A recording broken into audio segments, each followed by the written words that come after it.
reconnaissant de ce très chaleureux accueil et de leurs efforts. On a pu depuis hier de la présidence des relations avec le Parlement. Nous ferons ensuite une courte pause café et ensuite, après la pause, à l'un de nos intervenants de ce matin. Il faut l'indiquer à notre cher directeur de commission, Nathan Grison, que nous levez bien haut la main, voire d'utiliser votre pancarte. Comme ça, on identifie bien qui souhaite. Remarques préliminaires d'ordre pratique, toutes les biographies des différents intervenants. On vous rappelle également que pour des raisons environnementales, les sessions de l'APOTAN sont désormais sans papier et donc tous les projets de rapport de la parmi vous. Vous pouvez utiliser le hashtag officiel de commentaires et poursuivre la discussion virtuelle. Les photomarques ou des observations. Oui, je vois. Sí, habla de la situación humanitaria en Ucrania. Yo dije que se podía fortalecer el mandato del Tribunal Internacional y hablé también de la importancia que tiene este mandato. Por lo tanto, me gustaría que se aclarara más todo esto en las actas, que quede más que en el quinto punto sobre el crimen ecocidio. Bien, pues si les parece bien, añadiremos esta cuestión y con esta modificación quedaría aprobado. Es un placer y un honor saludar al señor Félix Bolaños, ministro de la Presidencia de las Relaciones con el Parlamento y de la Memoria.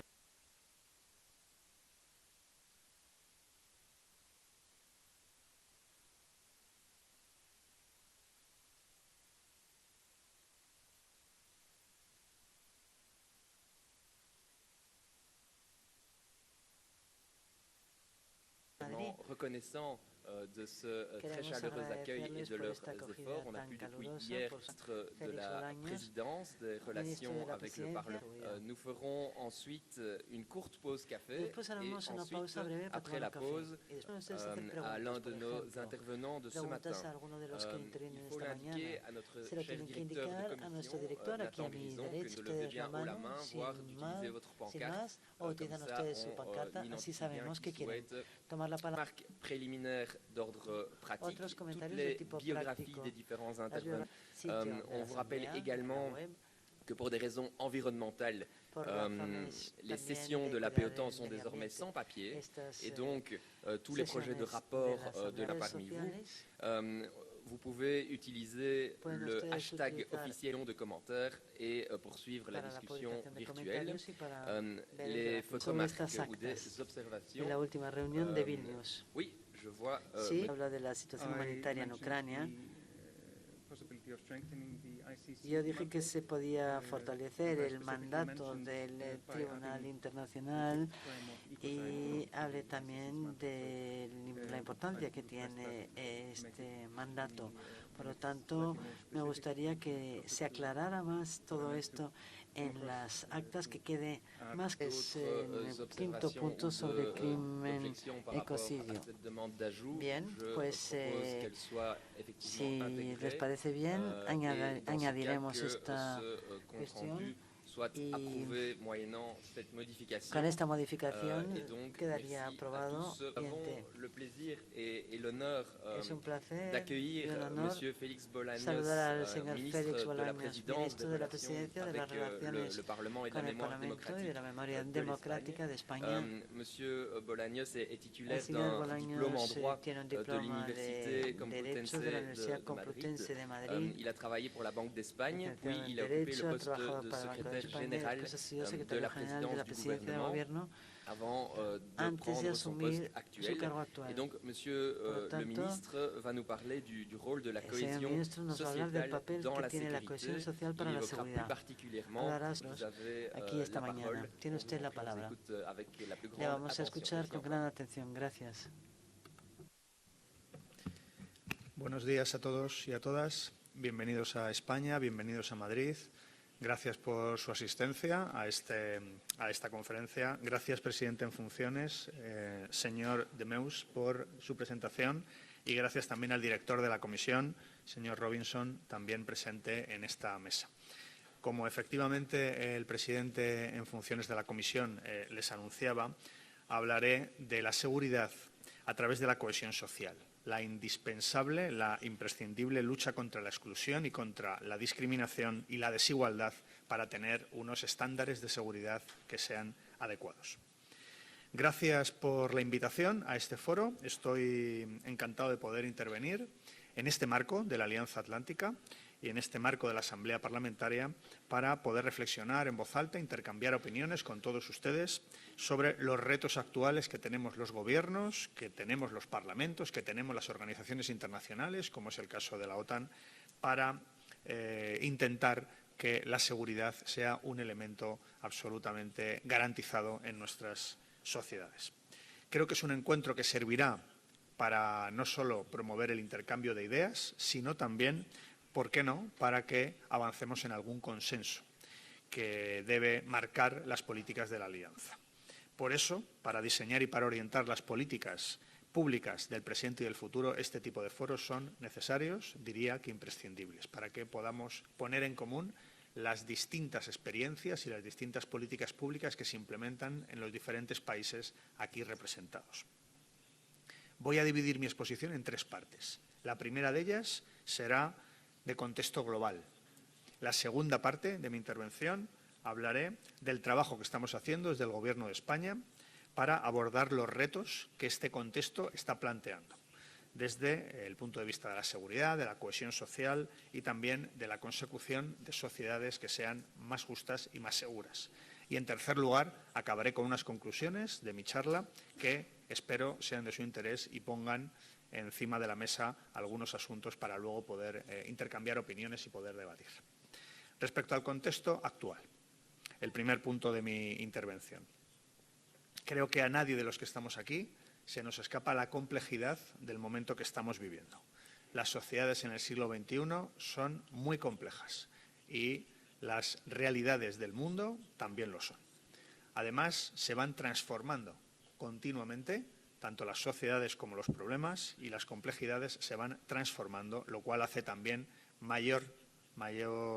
hace que tengamos mayores dificultades para abordar esos retos. En el concepto estratégico de Madrid, como de esta precisamente de la OTAN, como el Strategic Compass de la Unión Europea, dejan claro que el contexto actual es conflictivo e imprevisible. Los conflictos se suceden y también son imprevistos en el tiempo. Y que, por tanto, los riesgos y las amenazas son globales y van surgiendo interconectadas. Pongo algunos ejemplos que todos recordaremos y que conviene volver a recordar. En el ámbito económico, en el año 2008, vimos cómo la caída de un banco en Estados Unidos provocó una crisis financiera en todo el mundo, desde Estados Unidos, pasando por Europa y llegando a Asia. En el ámbito de la movilidad hemos sufrido, hace bien poco, una pandemia que se vio agravada por el desplazamiento masivo de personas en una sociedad como la actual, que ayudó a propagar el virus inmensamente letal en muy pocas semanas. Y también los flujos migratorios, también como consecuencia de una movilidad que es una de las características de las sociedades modernas, vimos cómo esos flujos migratorios generan nuevas realidades y requieren una respuesta de los gobiernos prácticamente en tiempo real. El cambio climático es otro elemento que también supone tensiones, conflictos sociales y conflictos políticos, porque ese cambio climático supone un impacto sobre los medios básicos de vida de millones de personas que generan precariedad y desigualdad en muchas ocasiones, y también la lucha a unos recursos cada vez más escasos. Esta semana la población mundial ha superado los 8.000 millones de personas. 8.000 millones de personas. En 2037 está previsto que el mundo tenga 9.000 millones de personas. Y esto hace que los recursos, que son cada vez más escasos, sean obviamente cada vez más difíciles de conseguir para una población tan masiva y en continuo crecimiento, sobre todo en algunas zonas del mundo. Y también ese cambio climático, estas circunstancias a las que estoy aludiendo, suponen conflictos de intereses políticos, sociales, derivados de las medidas de adaptación y mitigación de ese cambio climático.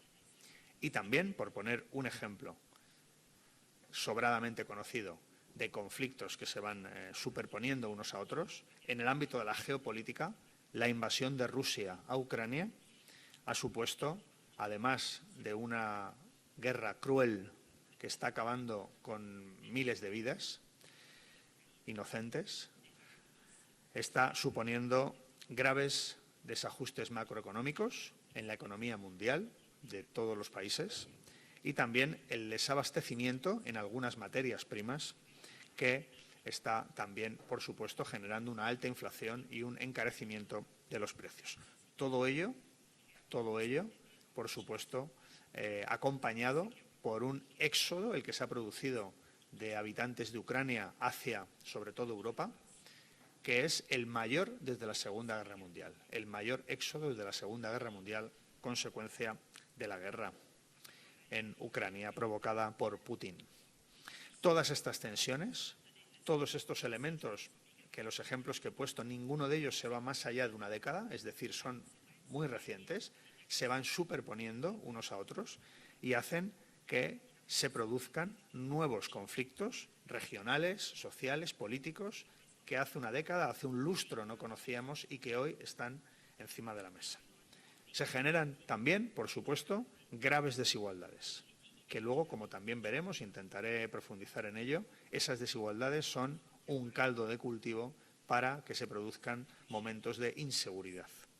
Y también se producen retos muy importantes para los gobiernos en materia de cohesión social de las sociedades como consecuencia de estas crisis que estamos viviendo.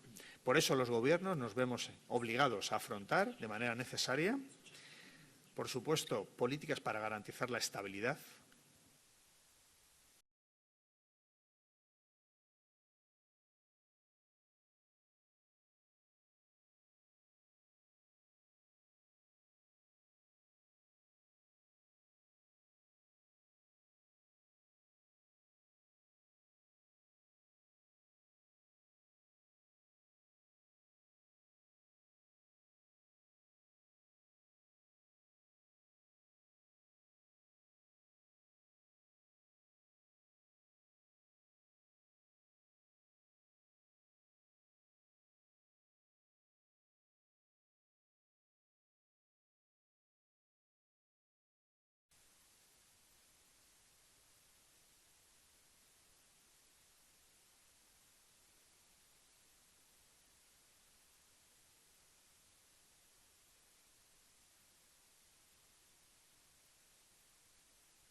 Reconnaissant de ce très chaleureux accueil et de leurs efforts, on a pu depuis hier de la présidence des relations avec le Parlement.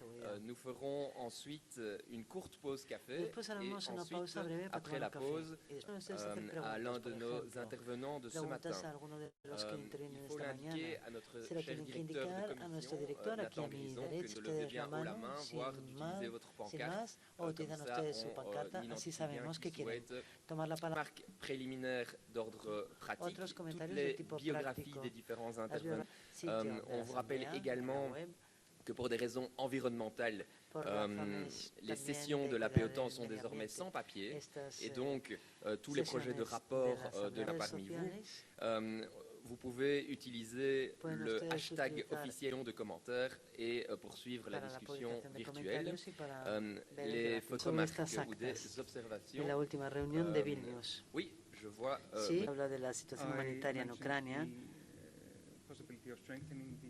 Yo dije que se podía fortalecer el mandato del Tribunal Internacional y hablé también de la importancia que tiene este mandato. Por lo tanto, me gustaría que se aclarara más todo esto en las actas que quede más que el quinto punto sobre el crimen ecocidio. Bien, pues si les parece bien, añadiremos esta cuestión y con esta modificación quedaría aprobado. Es un placer y un honor saludar al señor Félix Bolaños, ministro de la Presidencia de las Relaciones con el Parlamento y de la Memoria Democrática de España. El señor Bolaños tiene un diploma de Derecho de la Universidad Complutense de Madrid. Il a travaillé pour la Banque d'Espagne, puis il a occupé Derecho, le ha poste trabajado de para el Banco de secrétaire España, général después ha sido de secretario la general de la présidence Presidencia del du Gobierno avant de antes de prendre son poste asumir su actuel. cargo actual. Et donc, Monsieur le ministre va nous parler du rôle de la cohésion sociétale dans la sécurité. Para Il la évoquera seguridad. plus particulièrement, vous avez Aquí esta la mañana. parole. Tiene usted la palabra. Avec la plus Le grande vamos a escuchar attention, con gran atención. Gracias. Buenos días a todos y a todas. Bienvenidos a España, bienvenidos a Madrid. Gracias por su asistencia a esta conferencia. Gracias, presidente en funciones, señor de Meus, por su presentación.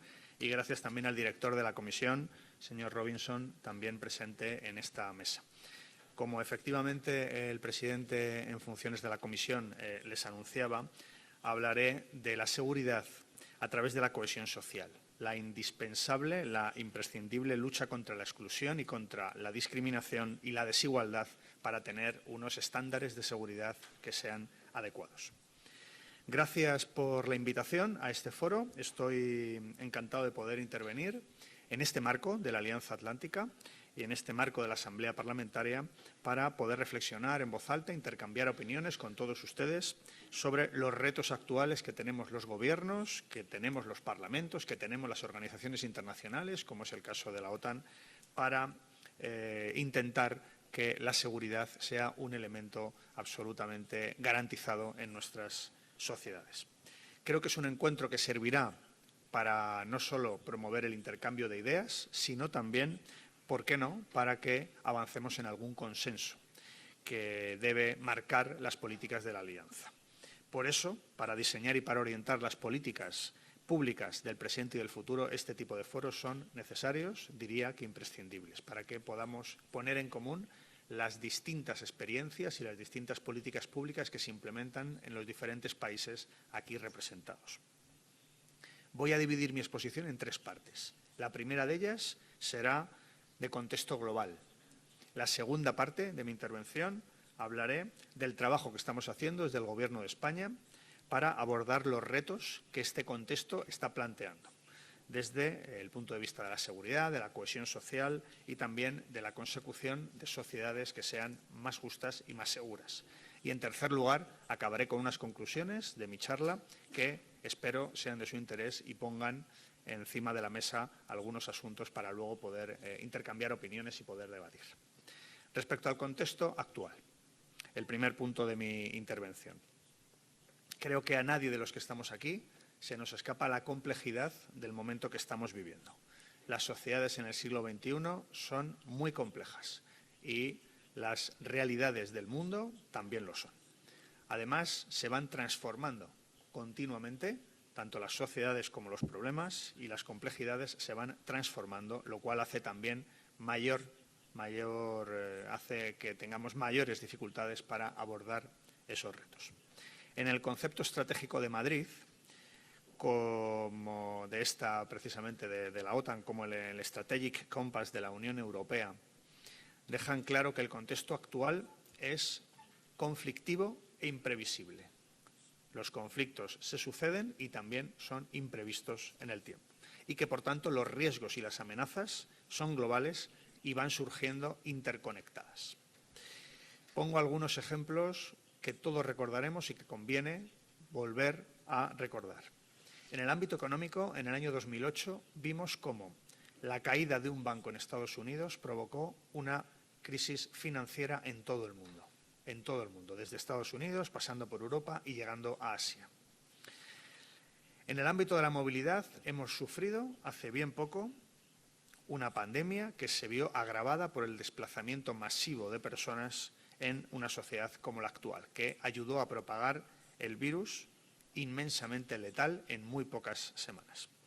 Y también los flujos migratorios, también como consecuencia de una movilidad que es una de las características de las sociedades modernas, vimos cómo esos flujos migratorios generan nuevas realidades y requieren una respuesta de los gobiernos prácticamente en tiempo real. El cambio climático es otro elemento que también supone tensiones, conflictos sociales y conflictos políticos, porque ese cambio climático supone un impacto sobre los medios básicos de vida de millones de personas que generan precariedad y desigualdad en muchas ocasiones, y también la lucha a unos recursos cada vez más escasos. Esta semana la población mundial ha superado los 8.000 millones de personas. 8.000 millones de personas. En 2037 está previsto que el mundo tenga 9.000 millones de personas.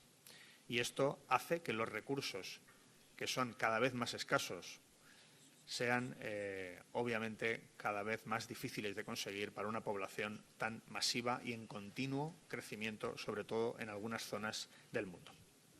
Y también ese cambio climático, estas circunstancias a las que estoy aludiendo, suponen conflictos de intereses políticos, sociales, derivados de las medidas de adaptación y mitigación de ese cambio climático.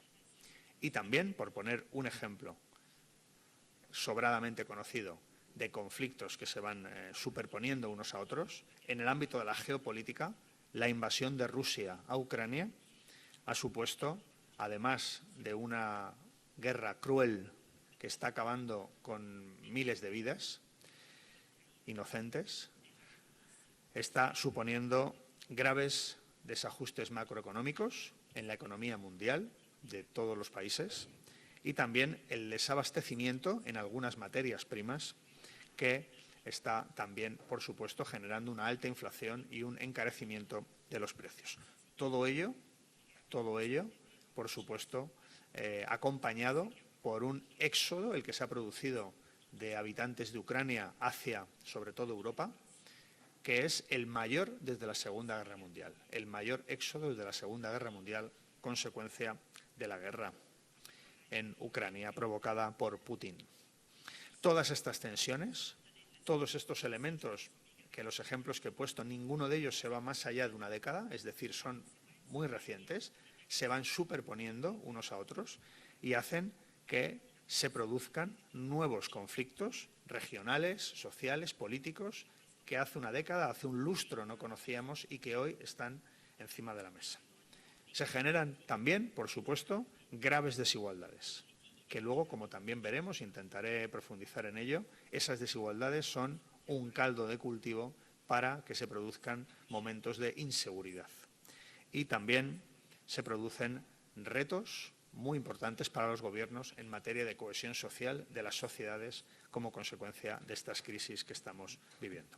Por eso los gobiernos nos vemos obligados a afrontar de manera necesaria, por supuesto, políticas para garantizar la estabilidad, mantener el orden democrático y reducir la incertidumbre, y también para fomentar el bienestar de nuestras sociedades y promover sociedades justas, con el fin de que las consecuencias económicas que generan las crisis no recaigan siempre sobre las personas más vulnerables, las personas que tienen más dificultades. En definitiva, en mi opinión, en nuestra opinión, evitar que la desigualdad y que la discriminación quiebren la cohesión es una cuestión de seguridad y es una cuestión de tener un orden político, un orden social que sea justo. Cualquier discriminación puede ser por motivos políticos, por nacionalidad, por etnia, por género, por clase social, por orientación, provocada por alguna de estas crisis que he mencionado, son también una cuestión que debemos tener en cuenta a la hora de abordar la seguridad. Diríamos que las políticas públicas previas a abordar los retos que genera la seguridad. Y por eso, desde luego, desde el Gobierno de España lo tenemos claro, y en estos más de 4 años de gobierno que llevamos, estamos abordando todos los frentes a los que estoy haciendo referencia y más si cabe desde que empezó la guerra de Ucrania, porque lógicamente la inflación es el peor de los impuestos que puede asumir un ciudadano cuando se producen unas cifras tan altas como las que está provocando la guerra de Ucrania. Y por eso las medidas del Gobierno de España, que han sido muy potentes y que en este momento hace que seamos el segundo país de la Unión Europea que tenga una tasa de inflación menor, gracias a un paquete de políticas económicas y sociales muy potente por parte de nuestro Gobierno. En segundo lugar, quiero también ilustrar a sus señorías con las actuaciones que hemos llevado a cabo desde el Gobierno de España, tanto en el ámbito exterior, en el ámbito de las relaciones internacionales y cómo ha impactado eso también en nuestra política interior, y, en segundo lugar, desde el ámbito exclusivamente de las políticas públicas que estamos llevando a cabo desde el Gobierno.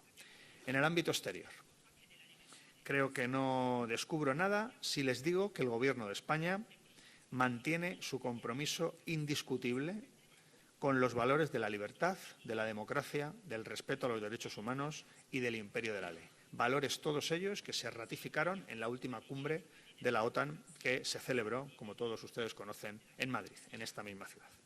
Y también ese compromiso indiscutible con los valores de la libertad, de la democracia, de los respeto a los derechos humanos, se traduce en que movilicemos los recursos económicos que sean necesarios para demostrar ese compromiso en políticas públicas. Y lo hacemos con políticas tanto en el ámbito social como en el ámbito económico, como también en el ámbito internacional. Y les pongo algunos ejemplos de ello. Recordarán, en agosto de 2021, la crisis que se produjo también en Afganistán.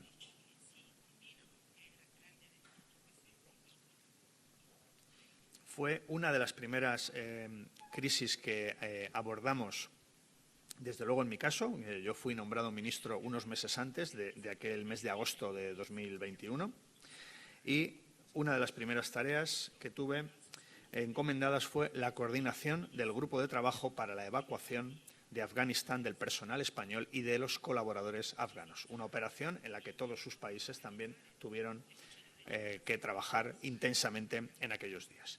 Nuestro compromiso con los derechos humanos y la solidaridad con el pueblo afgano en aquel momento no fue un compromiso teórico, fue un compromiso práctico.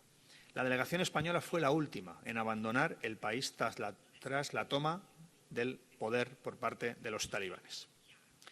El aeropuerto de Torrejón de Ardoz, en Madrid, muy cerca de esta ciudad, se convirtió en el hub europeo y en la base para la evacuación de todos los colaboradores, también de Estados Unidos.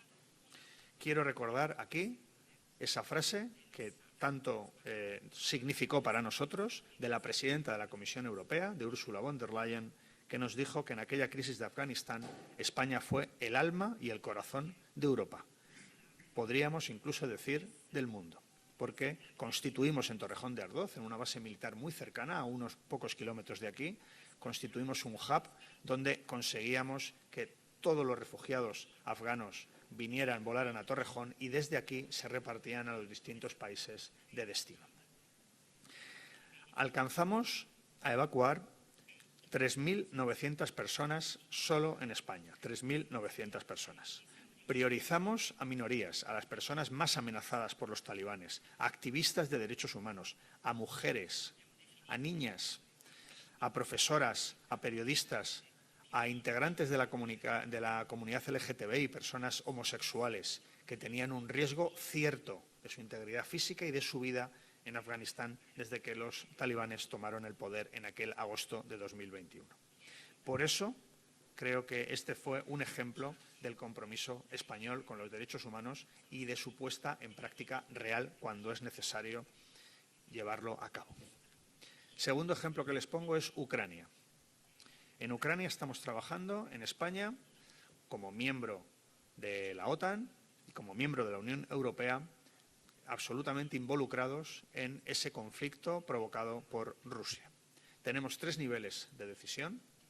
El primero es un comité de situación de seguridad nacional, que es el que apoya las decisiones tanto del Consejo de Seguridad Nacional español, que es donde se toman este tipo de decisiones, como también apoya al presidente del Gobierno para tener toda la información y poder adoptar las decisiones en cada momento que sean adecuadas. Ese comité de situación que tengo el honor de presidir se ha reunido en el tiempo que transcurre desde que se inició la guerra de Ucrania, se ha reunido más veces que nunca en la historia del comité de situación, y es porque hemos tomado este conflicto como una situación que nos afectaba directamente como país socio y aliado en la OTAN y en la Unión Europea. Hemos activado todo el sistema de seguridad nacional de nuestro país por completo y hemos creado, donde hemos considerado que era necesario, grupos de trabajo para analizar aspectos muy específicos de las consecuencias de la guerra de Ucrania en España. Hemos creado grupos de trabajo para el estudio de las sanciones. Saben ustedes los diferentes paquetes que desde la Unión Europea se están activando para sancionar la actuación justa, injusta, la actuación cruel, la actuación injustificada de Putin.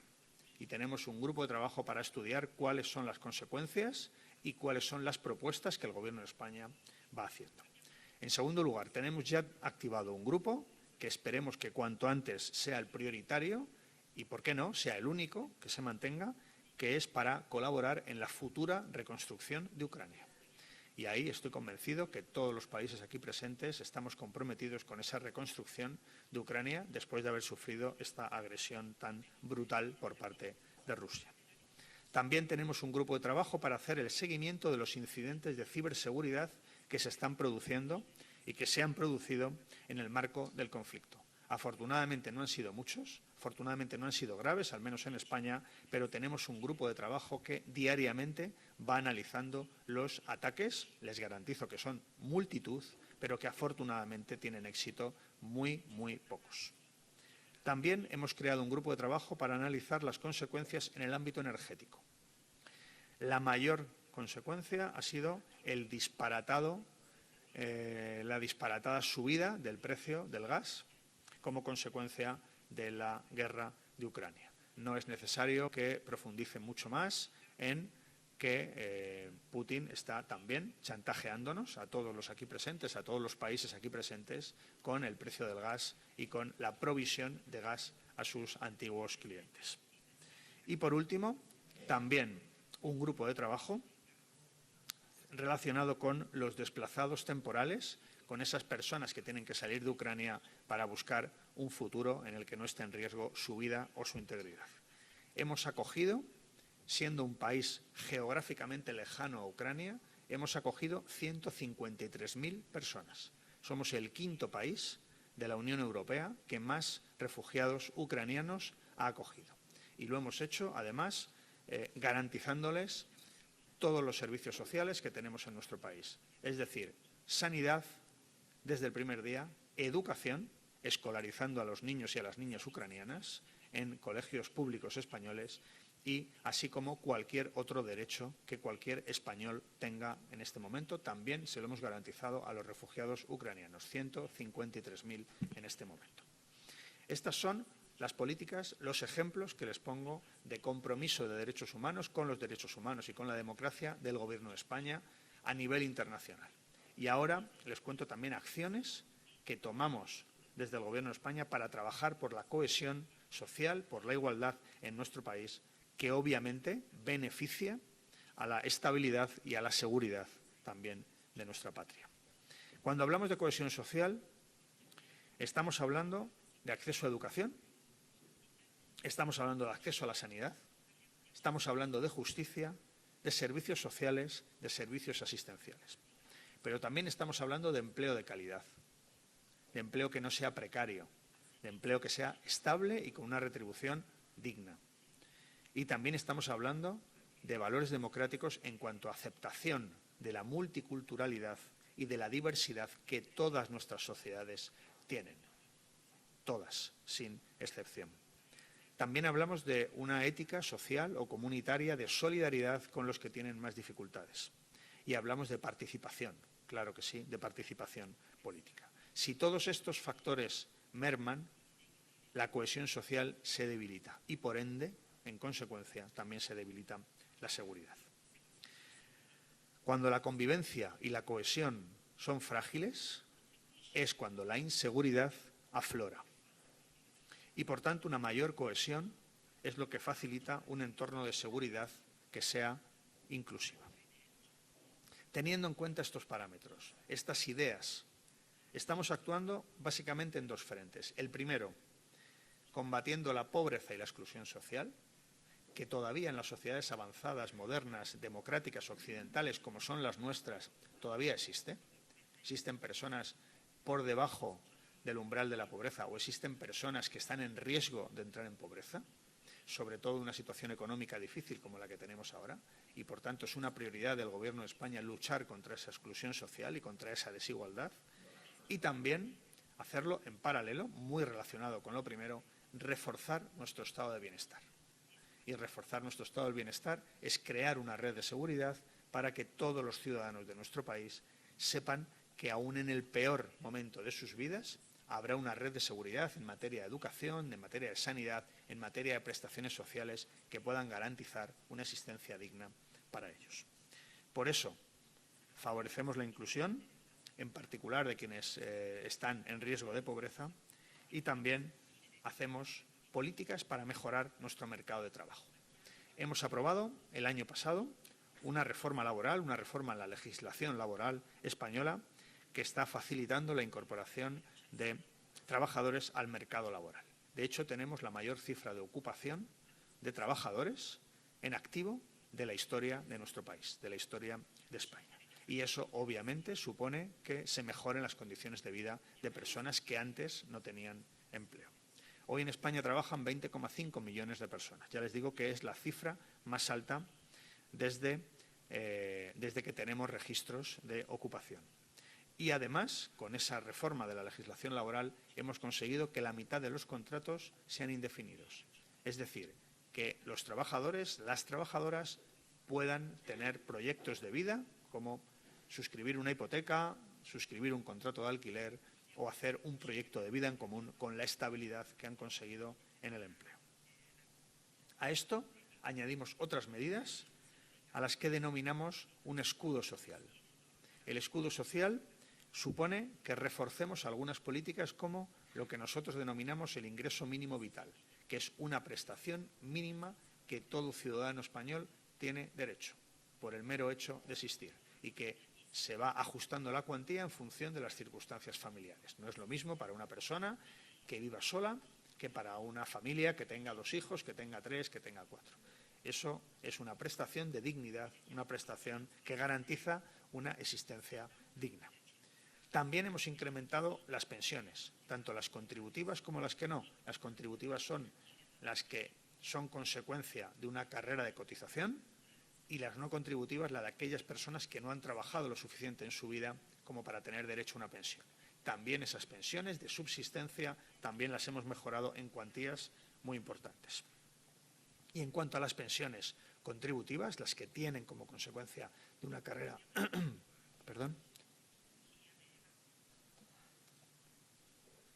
las pensiones de jubilación contributivas, les decía, las vamos a actualizar, las vamos a subir conforme lo que ha subido el IPC, es decir, lo que ha subido la inflación, para garantizar que nuestros mayores tengan una jubilación también digna. Y por último, también hemos creado ayudas tanto para autónomos como para empresas cuando tienen mayores dificultades económicas para desarrollar su actividad. Por eso, estas políticas de defensa del estado del bienestar consideramos que es una garantía del Estado social y democrático y que es una garantía también para reforzar la seguridad. Y lo hacemos, insisto, reforzando 4 pilares, los 4 pilares básicos de un estado del bienestar. La educación, combinando la equidad, combinando la calidad, combinando una política muy ambiciosa de becas para que todos los estudiantes puedan tener derecho y puedan tener acceso a la universidad, al instituto, aunque sus familias tengan dificultades económicas. El segundo pilar es la sanidad, universalizando nuestro sistema nacional de salud y reforzando de manera muy completa. Los últimos presupuestos del Estado de nuestro país son un ejemplo, reforzando mucho la atención primaria, que acaba ayudando a que los hospitales tengan menor presión. El tercer pilar son las pensiones, como les he explicado, actualizándolas, que no se queden congeladas en un momento de una inflación alta, sino actualizándolas a lo que sube la vida. Y el cuarto pilar es la dependencia, es decir, las personas con alguna discapacidad. Hemos aprobado un plan de choque para garantizar el cuidado de todas estas personas para que puedan llevar a cabo una vida autónoma. Creo que una de las conclusiones, si no la principal, probablemente la principal que tenemos después de la guerra, después de la pandemia, la guerra de Ucrania y la pandemia, es la necesidad de mayor Estado, la necesidad de mayores políticas públicas y la fortaleza de nuestro estado del bienestar, la fortaleza de nuestras instituciones, la fortaleza de nuestro, en definitiva, Estado, es una garantía para amortiguar los efectos no deseados de cualquier crisis, bien sea la pandemia, bien sea la crisis financiera, bien sea la guerra de Ucrania, para mantener la cohesión social imprescindible en las sociedades modernas, evitando que haya diferencias inaceptables entre los que tienen mayor tasa de riqueza y los que tienen menor, y también dando confianza, esperanza en un futuro mejor a toda la ciudadanía de nuestro país. Por ello, concluyo ya en la parte de mi intervención respecto a las conclusiones. Creo que el Gobierno de España, y lo he demostrado con ejemplos prácticos, está comprometido firmemente con la democracia, con los derechos fundamentales y con la seguridad internacional. La defensa de esos valores implica la unidad de todos nosotros, de todos los países que estamos aquí representados y todos los países que formamos parte tanto de la OTAN como también de la Unión Europea. Porque cualquier esfuerzo que hagamos para conseguir la paz en Ucrania será un esfuerzo valioso. No podemos dejar de intentarlo. En segundo lugar, nuestro compromiso también con la cooperación internacional, con el multilateralismo, con la solución pacífica de los conflictos.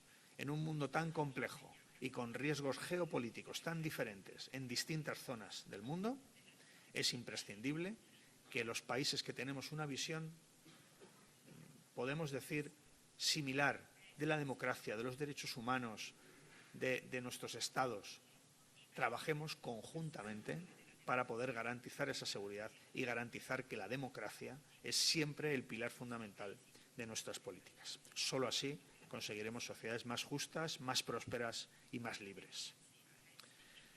La seguridad es imprescindible, absolutamente necesaria para tener una sociedad cohesionada. Por eso, el trabajo que hacemos de conseguirla, primero en foros multilaterales como este y, en segundo lugar, con políticas públicas que llevamos a cabo desde el Gobierno. Nosotros, como Gobierno, apostamos sin ninguna duda por la justicia social, apostamos por la responsabilidad fiscal y apostamos por reformas estructurales siempre para poder ir adaptándonos a las diferentes dificultades que se nos van planteando. Y en esto, la lucha contra la exclusión social, la lucha contra la discriminación y la lucha contra la desigualdad es una prioridad en la acción de este Gobierno, del Gobierno de España. Y por eso seguiremos potenciando nuestro estado del bienestar y el escudo social que estamos desplegando. Y por último, también creo que es imprescindible que hagan todos ustedes en estas jornadas y que hagamos los gobiernos y los distintos parlamentos política útil.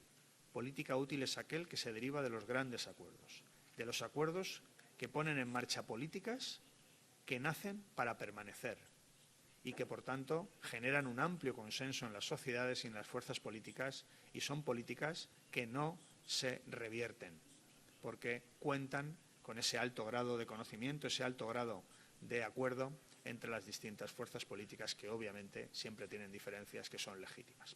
Por eso, esa política útil creemos que es imprescindible también para luchar por unas sociedades más cohesionadas, que sean más justas y también para garantizar seguridad en nuestros países. Por eso, finalizo deseándoles que tengan ustedes unas jornadas muy provechosas, que intercambien impresiones. Eso enriquecerá el debate, los puntos de vista de todos los países, y a partir de aquí pues quedo a su disposición si consideran que hay alguna cuestión o alguna pregunta que yo pueda responderles. Gracias, presidente. Gracias por la oportunidad. Muchas gracias, señor Bolaños.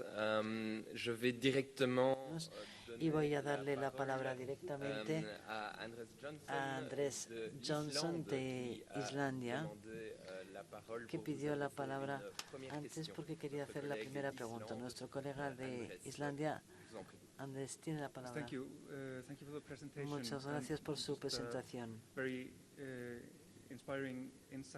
Ha sido realmente interesante ver también cómo España ha tomado unas decisiones rápidamente para aumentar la calidad, que es tan importante para que haya una sociedad cohesionada.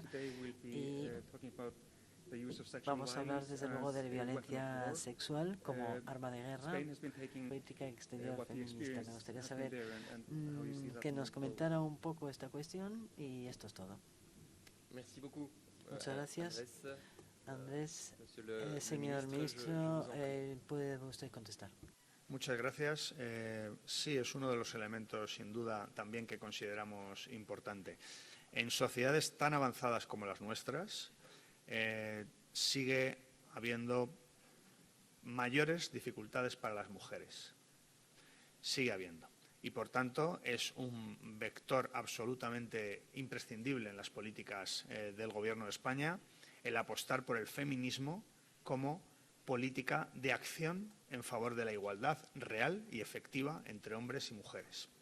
Y efectivamente hemos puesto en marcha políticas exteriores y políticas diplomáticas que tienen como factor fundamental el feminismo, garantizar la igualdad de hombres y mujeres, y creo que también es un elemento que, si se desarrollara en su plenitud en todos los países del mundo, garantizaría de manera indiscutible la seguridad, porque uno de los factores de mayor discriminación que existe en el mundo es precisamente entre hombres y mujeres, en países donde esa desigualdad y esa falta de cohesión social acaba provocando nichos terribles de pobreza, y esa pobreza, en definitiva, acaba llevando a la desesperación y también, en ocasiones, al terrorismo y a, digamos, la violencia.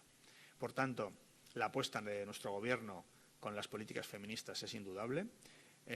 Tenemos un Gobierno que no es paritario, porque hay una amplísima mayoría de mujeres. Creo que 2/3 partes del Gobierno, si no recuerdo mal, son mujeres, son ministras, y una tercera parte somos ministros. Creo que es un gesto del presidente del Gobierno, que desde su primer Gobierno lo quiso poner en valor, que la apuesta del Gobierno de España por ese feminismo, por esa igualdad de hombres y mujeres es indudable, y creo que a nivel global, si consiguiéramos que esa igualdad entre hombres y mujeres fuera universal, creo que sería un gran paso en favor de la seguridad y de la libertad en nuestras sociedades. Muchas gracias. Je vais donner la parole a notre Le voy a dar la palabra a nuestro colega de Canadá. Je vous en prie, vous avez la parole. Tiene usted la palabra. Gracias. Gracias y los más ricos, y sí que me parece que es un debate muy importante, sobre todo cuando vemos que hay polarización en todos nuestros países y en el mundo entero. Sobre todo su pregunta. Creo que los dos elementos que plantea en su pregunta son dignos de estudiarse en profundidad, y este fin de semana ustedes tendrán oportunidad. Por un lado, la polarización, y por otro lado, las enormes diferencias económicas que existen en nuestras sociedades avanzadas, desde luego, pero también en otras sociedades menos avanzadas con más razón y mayores diferencias. Y eso al final acaba provocando que haya falta de cohesión social en los países, y eso provoca problemas sociales, problemas de integración, problemas de inclusión, que acaban generando también problemas de seguridad. Nosotros estamos llevando a cabo, en materia de igualdad, estamos llevando a cabo políticas de reforzamiento del estado del bienestar. El último paquete que ha aprobado el Gobierno de España para luchar contra las consecuencias económicas y sociales de la guerra de Ucrania está valorado en 35.000 millones de euros. 35.000 millones de euros. Esto supone el 3% del PIB español. Como pueden imaginar, es un paquete de medidas que engloba multitud de ellas, que si tienen interés podría destacarles algunas de ellas, pero supone un esfuerzo inversor del Gobierno absolutamente potente para conseguir el objetivo deseado, que es que no se agudicen las diferencias sociales en España. Por ejemplo, hemos decretado la gratuidad del transporte público en nuestro país. Como ustedes se pueden imaginar, esto no ha sido barato. Pero, sin embargo, en España, hoy, el transporte público, que depende del Estado y, en su mayor parte también, los que no son de titularidad estatal, son gratuitos. Esto ha provocado menos consumo de combustible y ha provocado una bajada en la inflación evidente.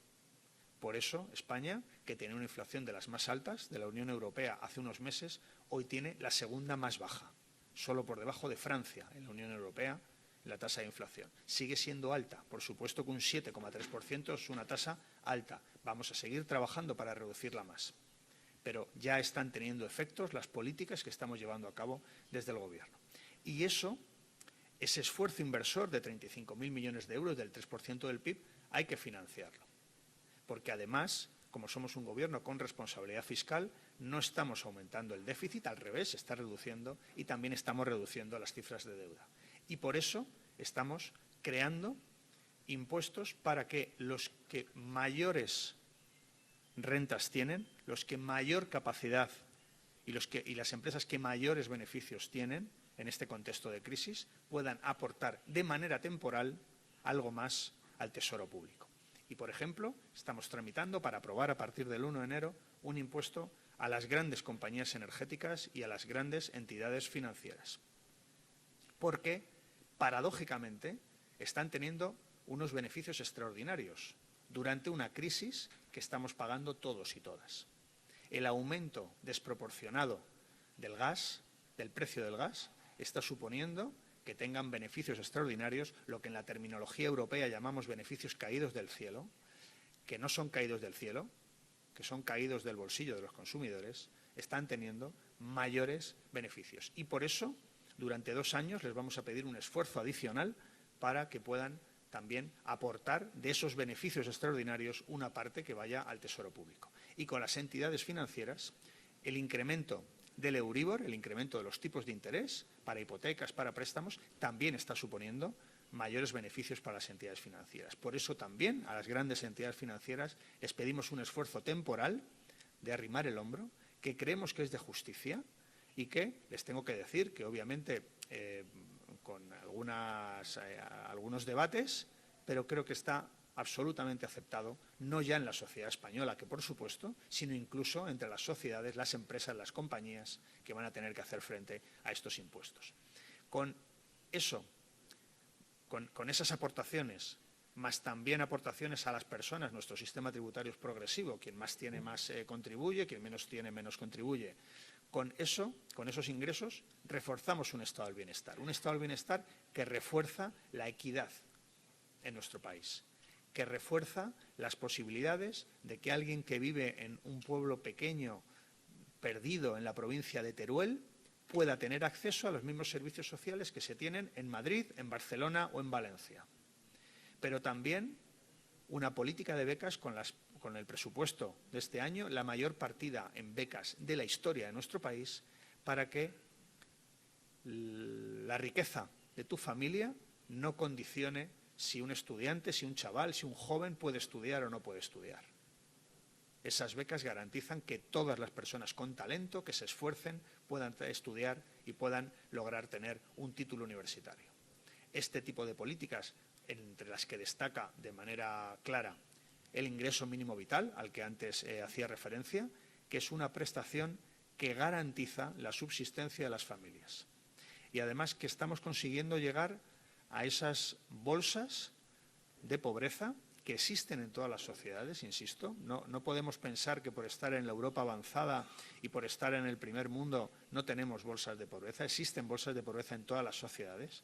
Estamos consiguiendo llegar precisamente ahí, al hueso de la pobreza, a esas personas que nunca han tenido ninguna relación con la administración pública, nunca han rellenado un formulario para tener derecho a una prestación, nunca han tenido en ocasiones ni siquiera la documentación para poder tener acceso a esos derechos. Pues estamos a través de asistentes sociales llegando ahí para que esas personas tengan un nivel de vida garantizado, digno, porque esas personas sin ingresos, sin oportunidades, sin futuro, son un riesgo para la cohesión social y, por tanto, para la seguridad de nuestras sociedades. Y esas son las políticas que estamos llevando a cabo. Y en la segunda parte de su pregunta, en relación con la polarización, creo que es algo que nos tiene que preocupar enormemente. Nos tiene que preocupar. Los aquí sentados en esta comisión somos personas de diferentes fuerzas políticas y con distintas visiones del mundo, con ideologías distintas, pero es mucho más lo que nos une que lo que nos separa, mucho más. No podemos dejarnos llevar por los extremistas, no podemos dejarnos llevar por las personas que tienen soluciones fáciles a problemas complejos, que, por supuesto, puestas en marcha, no solucionan el problema complejo, muy al contrario, lo agravan. No podemos dejarnos llevar por discursos encendidos, que lo que hacen es polarizar, que lo que hacen es llamar al enfrentamiento, a la separación, a la diferencia, al odio. Es un reto que tenemos todos nosotros, de combatir todos esos discursos, todas esas fuerzas políticas que basan su crecimiento electoral en el odio, en el enfrentamiento y en el conflicto, porque eso es un daño, en ocasiones, irreparable para las sociedades democráticas. Y en España, desde luego nosotros, desde el Gobierno, tratamos de combatirlo y tratamos de explicar todos los días a las sociedades, a la sociedad, que no podemos dar un paso atrás en la defensa de los valores democráticos y de los derechos humanos, y que no podemos dejarnos llevar por discursos encendidos que lo único que hacen es sembrar la semilla del odio en nuestras sociedades. Por eso yo les animo a que trabajen, a que hagan política útil y que esa política útil sean grandes consensos, grandes acuerdos para llevar a cabo luego en nuestros diferentes países. Muchas gracias. Muchas gracias. Le doy la palabra ahora a nuestra colega francesa, a la que le damos la bienvenida aquí en esta comisión, la señora Abangoli. Bonjour à toutes et tous, je vais m'exprimer en français. Buenos días. Alors d'abord, monsieur en primer lugar, señor ministro, gracias por su presentación, que realmente ha demostrado cómo la seguridad a través de la cohesión social está determinada también por una especie de seguridad social. Y realmente apruebo y comparto su defensa del estado de bienestar, de políticas de lucha contra discriminaciones. Yo en Francia soy miembro de la nueva política económica social y realmente compartimos esos puntos. Yo quería hacerle una pregunta, porque hemos visto que en España hay un movimiento masivo feminista y popular. En Francia, este fin de semana va a haber muchas manifestaciones también sobre ese tema. Y yo quería saber, como ese movimiento feminista es masivo y ha llevado a que haya políticas públicas de igualdad y de inclusión, yo le pregunto, ¿esas políticas de igualdad y de inclusión existen también en las instituciones incitativas pour que les femmes y las instituciones españolas, en todas las instituciones, para que otras minorías no se le voy a dar un ejemplo. Por ejemplo, en el ejército, por ejemplo, en el Ministerio de Defensa. Es decir, hay por un lado las instituciones estatales y por otro lado la inclusión de las mujeres. Esta es mi pregunta. Gracias. Merci beaucoup, Monsieur le Ministre. Je vous en prie. Muchas gracias por la pregunta. Le agradezco sus palabras respecto a mi intervención. Y es cierto que España y Madrid se convirtió en la capital, diría que casi mundial, del feminismo, en unas manifestaciones masivas con cientos de miles, no de mujeres, yo estaba allí, de hombres y de mujeres, que estábamos defendiendo la igualdad entre hombres y mujeres. Además, unas manifestaciones reivindicativas, por supuesto, pero festivas, diciéndole a los gobiernos en aquel momento y diciendo a la sociedad en su conjunto que las mujeres no son una minoría, que las mujeres son más de la mitad de la población, la minoría seríamos los hombres en todo caso, y que por tanto las políticas que van en favor de la igualdad son políticas que sin ninguna duda benefician a que nuestras sociedades sean mejores. Y hemos puesto en marcha políticas muy claras, puedo darle algún ejemplo, dado que en las carreras de cotización a la Seguridad Social las mujeres tenían lagunas consecuencia de la maternidad, porque no existían, estamos hablando de hace décadas, en España no existían esas normas que garantizaban que la maternidad no podía perjudicar a la mujer. Ahora ya, por supuesto, existen, ¿no? Pero antes no existían. Lo que hemos hecho ha sido establecer unos porcentajes de aumento de la pensión de jubilación para esas mujeres que fueron madres y que en aquel momento se vieron perjudicadas. De tal manera que la pensión se puede incrementar un 5, un 10%, la pensión de jubilación, estoy hablando, cuando han sido madres y, como consecuencia de la legislación vigente en aquel momento, tuvieron claramente una discriminación por el mero hecho de ser mujeres y de ser madres. O sea, ¿hay algo más injusto?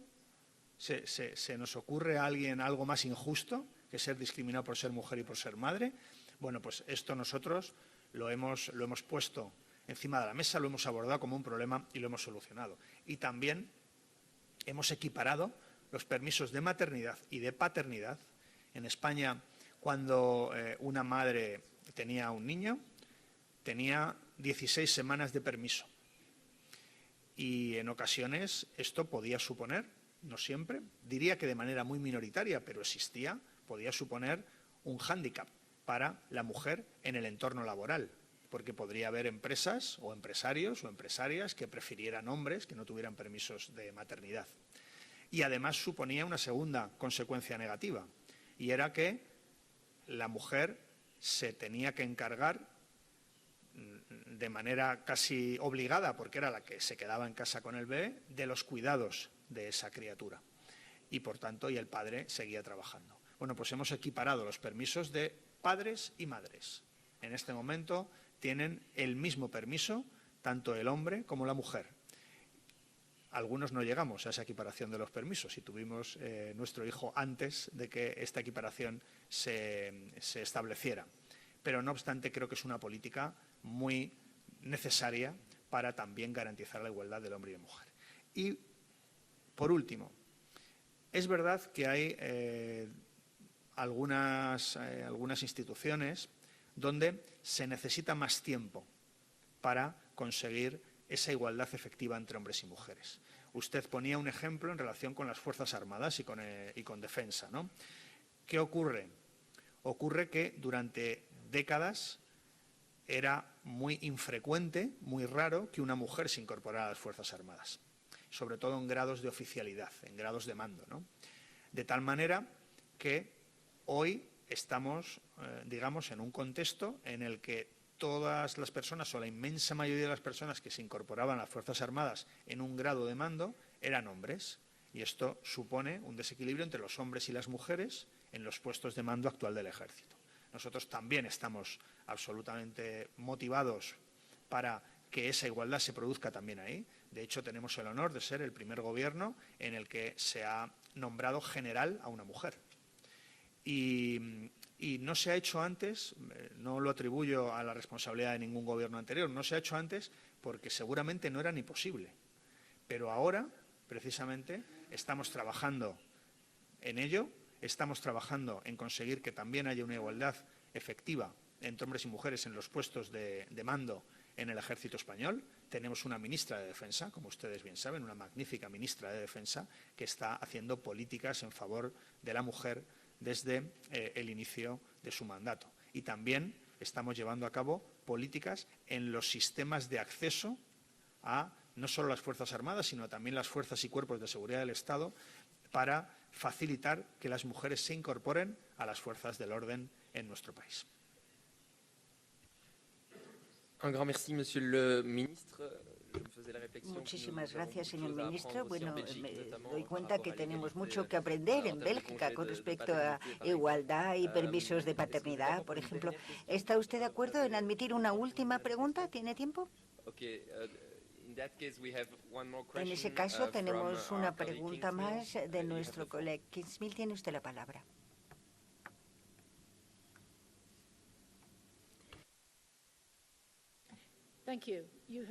Merci. Nos ha dado ejemplos excelentes de las iniciativas que lleva a cabo España a nivel interno para promover la igualdad en todos los ámbitos y se lo agradezco. Yo trabajo en España y he visto realmente ejemplos concretos de todas estas políticas y de sus impactos en la sociedad. Y volviendo, si me lo permiten, a la cuestión que planteó mi colega de Islandia cuando ha hablado de la política exterior feminista. Bueno, me pregunto si al final de esta discusión nos podría dar ejemplos de lo que significa realmente. Bueno, hemos oído palabras muy hermosas en cuanto al compromiso, pero no nos ha dado ejemplos de políticas exteriores feministas. Bueno, nos ha dicho que efectivamente hay muchas mujeres en el gobierno, pero nos gustaría oír ejemplos concretos como los que dijo para la política interior. Muchas gracias. Muchas gracias, señor ministro. Sí, gracias por la pregunta, de nuevo. Pues le pongo ejemplos muy concretos. En la evacuación de Afganistán nosotros priorizamos mujeres y niñas, que eran las que tenían más dificultades. En el ámbito de Naciones Unidas hemos promovido declaraciones en favor de la igualdad de hombres y mujeres a nivel absolutamente global, porque creo que la igualdad entre hombres y mujeres, que ya les digo que yo creo que las mujeres cada vez menos, pero siguen teniendo dificultades en las sociedades occidentales, sobre todo donde tienen dificultades es en otras sociedades y en otros países. Y nosotros hemos promovido a nivel de Naciones Unidas declaraciones y hemos promovido que se implanten políticas que puedan llegar a todos los rincones de nuestro planeta. Porque eso significa tener un compromiso real con el feminismo y tener un compromiso real con la igualdad. Y nosotros, cuando hacemos cualquier política, nos ha pasado también con Ucrania. En Ucrania la mayor parte de las refugiadas eran mujeres y eran niños. Era como consecuencia de la propia política del gobierno ucraniano, en el que los hombres a partir de determinada edad tenían que quedarse en Ucrania para combatir al agresor ruso, ¿no? Y por tanto ahí no fue necesario. Pero en Afganistán nosotros priorizamos la lucha para conseguir que mujeres y niñas tuvieran un trato, digamos, beneficioso en cuanto a su venida a España como refugiadas. Y creo que son ejemplos no solo concretos y no solo muy prácticos de cuándo hay que priorizar, porque es verdad, recordarán ustedes aquellas imágenes en Kabul, en Afganistán, con miles de personas rodeando las embajadas de los consulados de los distintos países que estábamos repatriando y que estábamos trayendo a refugiados, y cómo era necesario que tuviéramos listas ordenadas de personas para poder organizar aquel tráfico de personas que lo que querían era tener una vida mejor y lo que querían era tener un futuro con oportunidades y tener una segunda vida con oportunidades en España. Y nosotros ahí, esa línea de actuación del feminismo y del trabajo en favor de las mujeres y de su igualdad fue uno de los ejemplos y el que le pongo el más destacado. Muchas gracias. Merci beaucoup, Monsieur le Ministre. Muchas gracias, señor ministro, por este debate y estos intercambios de esta mañana. Ha sido una fuente de inspiración para todos los miembros de nuestra comisión y realmente en nombre de todos los miembros de la comisión quiero darle las gracias por el tiempo que nos ha concedido y por todas las perspectivas que nos ha abierto esta mañana sobre este tema que ha sido muy interesante, muy inspirador y que va a permitir que volvamos todos en nuestros países con nuevas ideas y con elementos concretos también que se pueden aplicar en las distintas legislaciones. Muchísimas gracias por el tiempo que nos ha concedido esta mañana y, queridos colegas, les propongo ahora una pausa de 10 minutos hasta las 11 para tomar un café. Entonces, retomamos nuestras actividades a las 11.